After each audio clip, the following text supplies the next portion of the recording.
Alright guys, so what we're going to look at now is how to make a bluesy progression using bluesy chords. So we're going to look at a 1-4-5. That's a very common blues progression that's used in so many different songs, not just in blues, but in rock and country and even pop. This is a great tool to have, especially when you're jamming, to know what chords to go to next and what chords sound good together. And a 1-4-5 always sounds really nice. So we're going to look at how to do that. So we've looked at the major scale and we've identified the notes and how to identify chords within the major scale.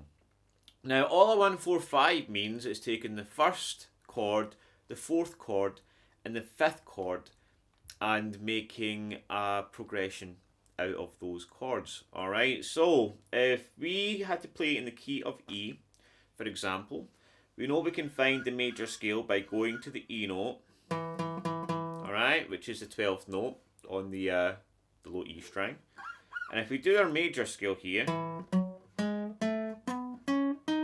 alright, the first note is of course the E note. So that's our first chord, we get the E.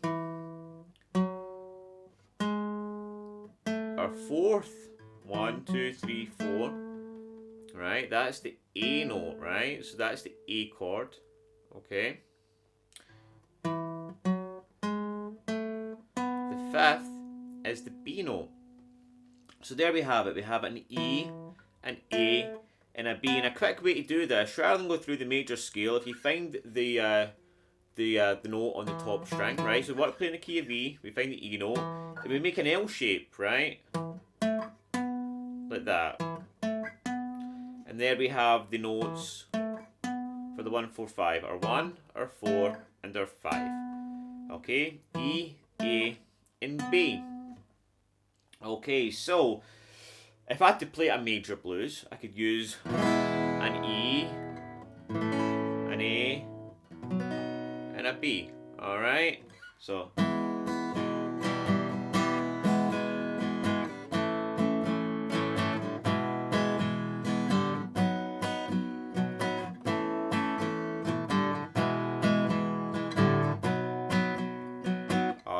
and then I've got a bluesy progression, alright, using major chords. Now, normally for blues, we'll be using 7 chords, alright, because they are the bluesy chords, alright, they sound bluesy. So, if you have an E7, an A7, and a B7, alright, so again, you've got these chords in your workbook if you haven't done them before, alright, so there are chords that we're going to use for our 1-4-5. Now, the next thing to know is how many times to play a chord. And really, you can choose any progression you like. The great thing about blues is you can just do whatever you like with it. But the common progression for a 1-4-5 is to play a 12-bar blues. Now, we did that with the shuffle. So we're going to do the exact same thing, but we're going to do it with chords. Alright, so remember, 1 bar is a 1, a 2, a 3, a 4. So we're going to play 4 bars in our first chord, okay? So our first chord is E7, of course. Alright.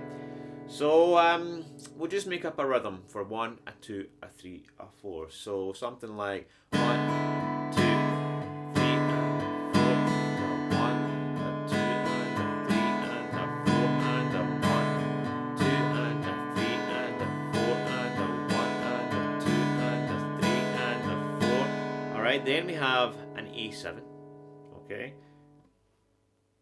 for 2 bars, right? 1 and a 2 and a 3 and a 4 and a 1 and a 2 and a 3 and a 4.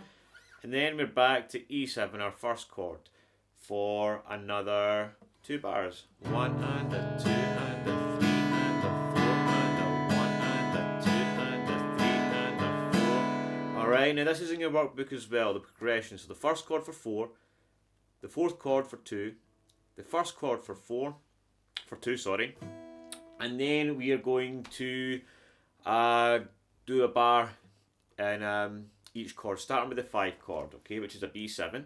So we've got 1 and a 2 and a 3 and a 4, A7, 1 and a 2 and a 3 and a 4, then E7, 1 and a 2 and a 3 and a 4, and then a B7, 1 and a 2 and a 3 and a 4.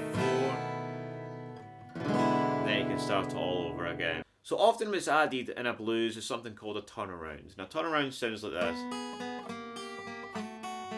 Or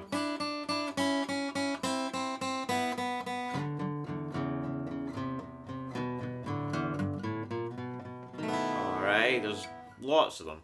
But we're going to learn just one now.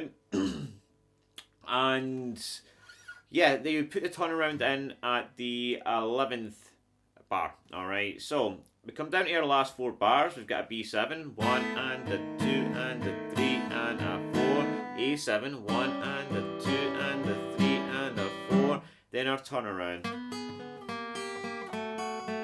C star rhythm, 1 and a 2 and a 3 and a 4. That's another bar, right? That's your 11th bar. And then to finish it off, 1, a 2, a 3, a 4, and a B7, right? So 1.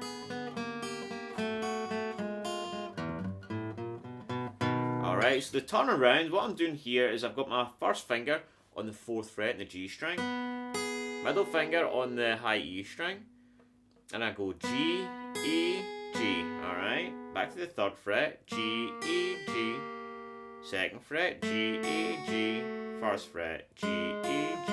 Alright. And the picking down, up, down, down, up, down, down, up, down, down, up, down.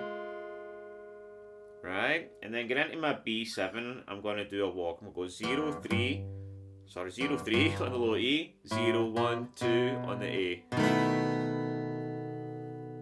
Alright, then I'll start again. So let's just do a quick recap through that, right? So, 1, and 2, and 3, and a 4, and a 1, and a 2, and a 3, and a 4, and a 1, and a 2, 3, and a 4, and a 1, and a 2, and a 3, and a 4, and a 1, and a 2, and a 3, and a 4, 1, and a 2, and a 3, and a 4, and a 1, and a 2, and a 3, and a 4, 1, and a 2, and a 3, and